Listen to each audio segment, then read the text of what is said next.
상대방이 생각할 시간을 달라고 했을 때 가장 좋은 것은 말 그대로 생각할 시간을 주는 게 맞을까요?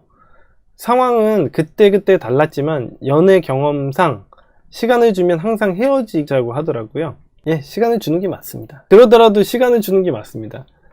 회복되려면 시간이 굉장히 많이 필요가 되는 경우가 많아요. 여러분들에게 조금이라도 조짐이 보였을 때부터 시간 갖자고 하는 경우는 없거든요. 예를 들어서 내가 100의 에너지를 가지고 있는데 에너지가 10% 달았어. 아, 시간 줘. 이렇게 하진 않잖아요. 이미 에너지가 50% 이상 달고 에너지 고갈이 됐을 때 이제 얘기를 하기 때문에 회복하는 데는 많은 시간이 필요하게 됩니다. 근데 대부분의 사람들은 어떤 정도까지 되냐면 참다가 나중에 정말 안 됐을 때 얘기를 해요. 그러면 에너지가 거의 없거나 10% 미만으로 남아있을 때 얘기를 하기 때문에 그 사람들이 시간을 달라고 했을 때는 굉장히 시간이 많이 필요한 상태가 된 거예요. 근데 시간을 주다 보면은 마치 헤어져 있는 기간이랑 똑같이 됩니다.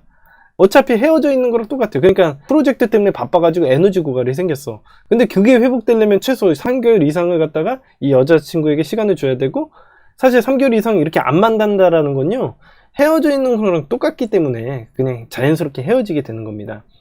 그래서 제가 이야기해드리지만은 그때 시간을 달라 라고 얘기했을 때 우리가 이게 어떤 상황인지를 판단하고 얼마나 시간이 대충 걸릴지에 대해서 판단을 해서 2개월 동안 연락을 하지 말자, 3개월 동안 연락을 하지 말자, 이런 식으로 얘기를 하고 그때 다시 관계를 리프레시해서 만나자 라고 하면 됩니다. 그렇게까지 상황을 망쳐놓은 게 문제죠.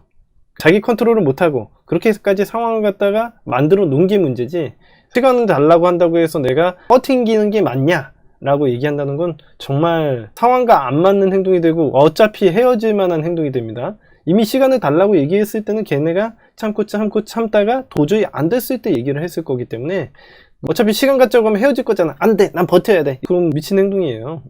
절대 그런 일은 있을 수가 없어요. 예.